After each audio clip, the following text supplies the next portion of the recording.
जय माता दी दोस्तों, माँ दुर्गा के दरबार चैनल में आप सभी का स्वागत है। मैं आशा करती हूँ आप सभी लोग बहुत अच्छे होंगे और माता रानी की कृपा आप सभी पर बनी रहे।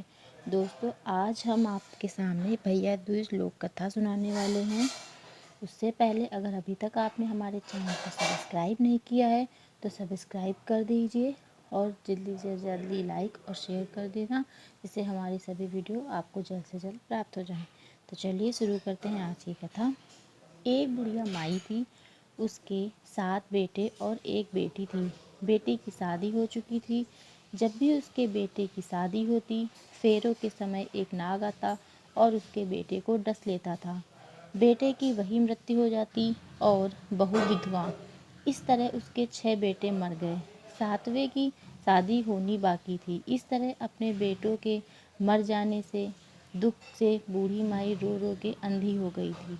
भाई दूज आने को हुई तो भाई ने कहा कि मैं बहन से तिलक लगवाने ज़रूर जाऊंगा। माँ ने कहा ठीक है। उधर जब बहन को पता चला उसका भाई आ रहा है तो वह खुशी से पागल होकर पड़ोसन के घर गई और पूछने लगी कि जब बहुत प्यारा भाई घर आए तो क्या बनाना चाहिए। पड़ोसन उसकी खुशी को देखकर जल भुन गई और कह दिया कि दूध से रसोई ली, घी में चावल पका। बहन ने ऐसा ही किया। उधर भाई जब बहन के घर जा रहा था तो उसे रास्ते में सांप मिला। सांप उसे डसने को हुआ। भाई बोला, तुम मुझे क्यों डस रहे हो? सांप बोला, मैं तुम्हारा काल हूँ और मुझे तुमको डसना है। भाई बोला, मेरी बहन मेरा इंतज़ार कर रही है। मैं जब तिलक करा के वापस लौटूंगा तब तुम मुझे डस लेना। सांप ने कहा, भला आज तक कोई अपनी मौत के लिए लौट के आया है जो तुम आओगे? भाई ने कहा, अगर तुझे यकीन नहीं है तो तू मेरे झोले में बैठ जा। जब मैं अपनी बहन के तिलक कर लूँ तब मुझे डस लेना। सांप ने ऐसा ही किया। भाई भाई के घर पहुंचा, दोनों बड़े खुश हुए। भाई बोला, बहन जल्दी से खाना दे, बड़ी भूख लगी है। बहन क्या करे, ना तो दूध की रसोई सूखे ना ही घी में चावल पके। भाई ने पूछा, बहन इतनी देर क्यों लग रही है, तू क्या पका रही है? तब बहन ने बताया कि ऐसे ऐसे किया है। भाई बोला, पगली, कहीं घी में भी चावल पके हैं या दूध से कोई रसोई लीपे है? गोबर से रसोई लीप, दूध में चावल पका। बहन ने ऐसा ही किया। खाना खा के भाई को बहुत जोर से नींद आने लगी। इतने में बहन के बच्चे आ गए। बोले, मामा हमारे लिए क्या लाए हो? भाई बोला, मैं तो कुछ नहीं लाया। बच्चों ने वह झोला ले लिया जिसमें सांप था। जैसे ही उसे खोला उसमें से हीरे का हार निकला।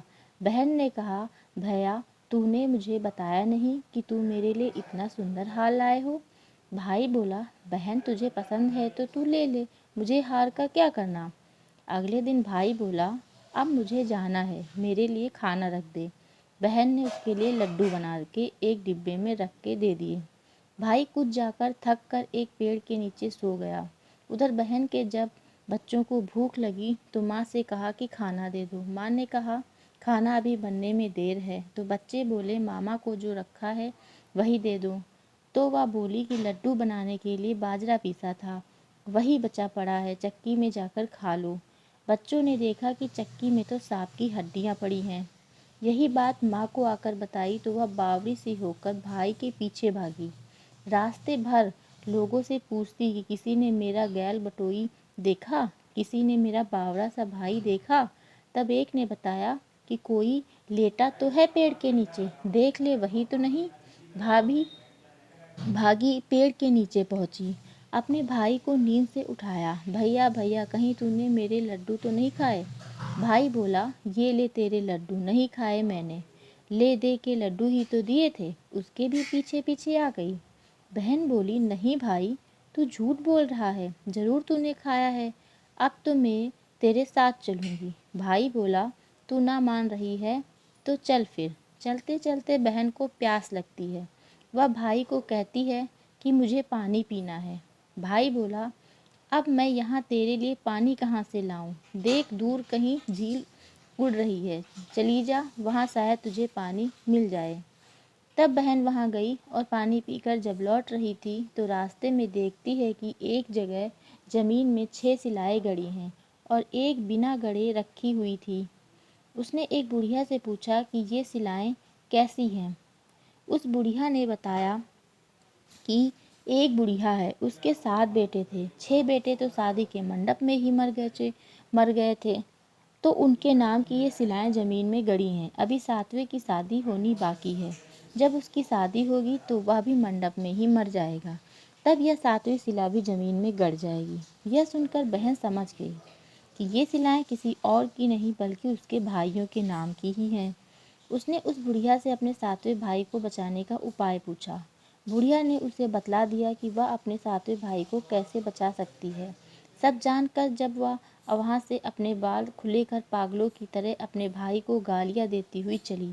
भाई के पास आकर बोलने लगी, तू तो जलेगा, कुटेगा, मरेगा। भाई उसके ऐसे व्यवहार को देखकर चौंक गया, पर उसे कुछ समझ नहीं आया। इसी तरह दोनों भाई बहन माँ के घर पहुँच गए।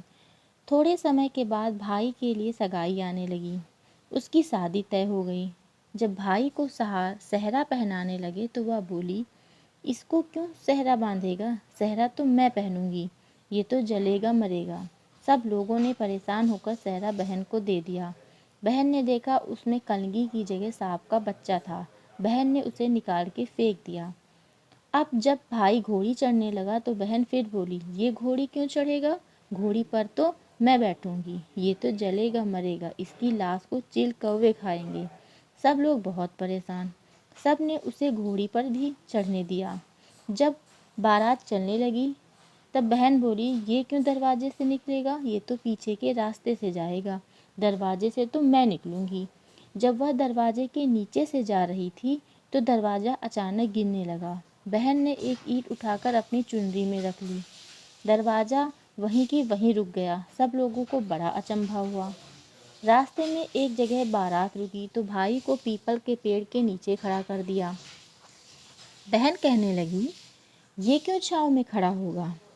ये तो धूप में खड़ा होगा, छाँव में तो मैं खड़ी होंगी। जैसे ही वह पेड़ के नीचे खड़ी हुई, पेड़ गिरने लगा। बहन ने एक पत्ता तोड़कर अपनी चुनरी में रख लिया। पेड़ वहीं के वहीं रुक गया। अब तो सबको विश्वास हो गया कि ये बावली कोई जादू टोना सीख कर आई है, जो बार बार अपने भाई की रक्षा कर रही है। ऐसे करते करते फेरों का समय आ गया। जब दुल्हन आई तो उसने दुल्हन के कान में कहा, अब तक तो मैंने तेरे पति को बचा लिया, अब तू ही अपने पति को और साथ ही अपने मरे हुए जेठों को बचा सकती है। फेरों के समय एक नाग आया। वो जैसे ही दूल्हे को डसने को हुआ, दुल्हन ने उसे एक लोटे में भर के ऊपर से पेट बंद कर दिया। थोड़ी देर बाद नागिन लहर लहर करती आई। दुल्हन से बोली, तू मेरा पति छोड़। दुल्हन बोली, पहले तू मेरा पति छोड़। नागिन ने कहा, ठीक है, मैं तेरा पति छोड़ा। दुल्हन, ऐसे नहीं, पहले 3 बार बोल। नागिन ने बोला, 3 बार। फिर बोली, अब मैं तेरे पति को छोड़। दुल्हन बोली, एक पर मेरे पति से क्या होगा? हंसने बोलने के लिए एक जेठ भी तो होना चाहिए, एक जेठ भी छोड़। नागिन ने जेठ के भी प्राण दे दिए। फिर दुल्हन ने कहा, एक जेठ से लड़ाई हो गई तो एक और जेठ, वो विदेश चला गया तो तीसरा जेठ भी छोड़। इस तरह एक एक करके दुल्हन ने अपने 6 जेठ जीवित करा लिए। उधर रो रो के बुढ़िया का बुरा हाल था कि अब तो मेरा 7वां बेटा भी बाकी बेटों की तरह मर जाएगा। गांव वालों ने उसे बताया कि उसके 7 बेटा और बहुएं आ रही हैं। तो बुढ़िया बोली, अगर यह बात सच है तो मेरी आंखों की रोशनी वापस आ जाए और मेरे सीने से दूध की धार बहने लगे। ऐसा ही हुआ। अपने सारे बहू बेटों को देखकर वह बहुत खुश हुई। बोली, यह सब तो मेरी बावली का किया है, कहाँ है मेरी बेटी? सब बहन को ढूंढने लगे। देखा तो वह भूसे की कोठरी में सो रही थी। जब उसे पता चला कि उसका भाई सही सलामत है तो वह अपने घर को चली। उसके पीछे पीछे सारी लक्ष्मी भी जाने लगी। बुढ़िया ने कहा, बेटी पीछे मुड़ के देख, तू सारी लक्ष्मी ले जाएगी तो तेरे भाई भाभी क्या खाएंगे? तब बहन ने पीछे मुड़ के देखा और कहा, जो माँ ने अपने हाथों से दिया वह मेरे साथ चल, बाद बाकी का भाई भाभी के पास रहे। इस तरह एक बहन ने अपने भाई की रक्षा की। दोस्तों, अगर आपको हमारी यह कथा अच्छी लगी है तो अपने विचार हमें कमेंट करके ज़रूर बताएं। फिर हम मिलते हैं नेक्स्ट वीडियो में। तब तक के लिए जय माता दी।